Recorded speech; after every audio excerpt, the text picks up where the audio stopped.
Hello বন্ধুরা, এখন বাজে দুপুর 2টো আর আমি একটু ঘুরতে যাওয়ার জন্য বেরিয়ে পড়েছি। বেরোনোর আগে তো ভীষণ জোরে ঝড় বৃষ্টি হলো, আশা করছি রাস্তা দেখে বুঝতেই পারছো কী লেভেলের ঝড় হয়েছে। তারপর আমি ছাতা নিয়ে বেরিয়ে পড়েছি আর এখন চলে এসেছি সদরঘাটে। আর বৃষ্টি হওয়ার পর সদরঘাটটা দেখতে যে কী ভালো লাগছিল সেটা অবশ্যই আমি তোমাদের সাথে শেয়ার করব। তো দেখো, প্রথমে জলটা কি সুন্দরভাবে বয়ে যাচ্ছে আর জলে একটা নৌকো রয়েছে। তারপর দেখলাম এক ঝাঁক ছোট ছোট মাছ এখানে জলে খেলা করছে। তো আমার ফোনটা যেহেতু অত ভালো না, তাই ভালোভাবে ভিডিওটা হচ্ছিল না।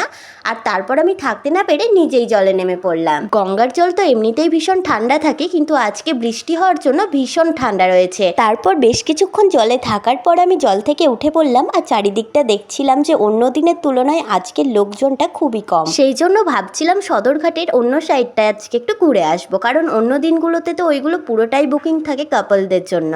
তারপর এখন চলে এলাম বসার জায়গাগুলো আছে এইখানে, আর এখন দেখো পুরো জায়গাটাই ফাঁকা, শুধু আমি একা রয়েছি এখানে। আমি এখন এখানে কিছুক্ষণ বসবো, কারণ কয়েকটা ভিডিও করেছি সেগুলো একটু এডিট করে নেব। আর ওই যে দূরে দেখা যাচ্ছে আমাদের কলেজ। তারপর বেশ কিছুক্ষণ বসে বসে এডিট করার পরে আমি এখন উঠে পড়েছি, কারণ এখন আমাকে বাড়ি যেতে হবে, কারণ প্রায় 1.5 ঘন্টা মতো হয়ে গেছে আমি এখানে বসেই ছিলাম। তো আজকের মতো ভিডিওটা এই পর্যন্তই। আর তোমাদের কেমন লাগলো অবশ্যই কমেন্ট করে বলো। আর এখনও দেখো কতটা